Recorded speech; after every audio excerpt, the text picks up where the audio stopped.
तोरे बहिनिया के नेवाता पेठवनी निमिया के गछिया पर झुलुआ लगवनी। तोरे बहिनिया के नेवाता पेठवनी निमिया के गछिया पर झुलुआ लगवनी। कि जब न रोहिया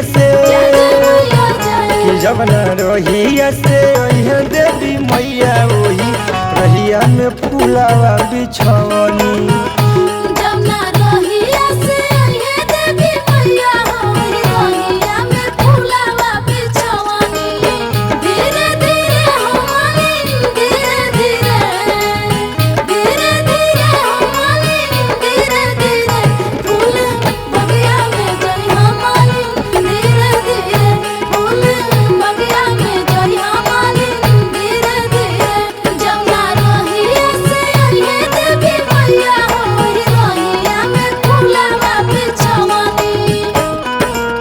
जाके फुलवरिया से तोरी अढ़ौलावा माई के स्वागत ला बनौले बानी मलावा।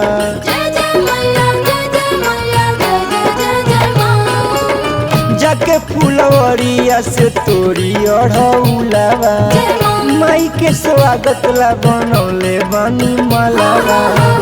जवना निमिया तो लागल दरबार ओही निमिया तो आसनी बिछवनी।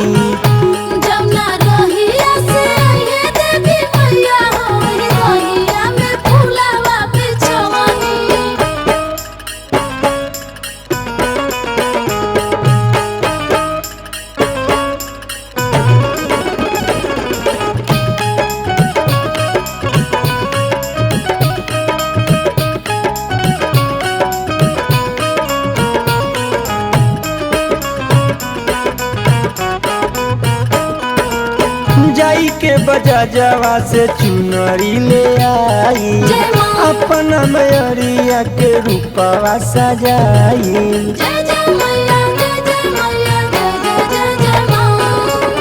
जाई के बजा जवा से चुनरी ले आई अपना मैरिया के रूपवा सजाई। हम जितेंद्र गवैया के बोलवनी मैया के भजन गवनी।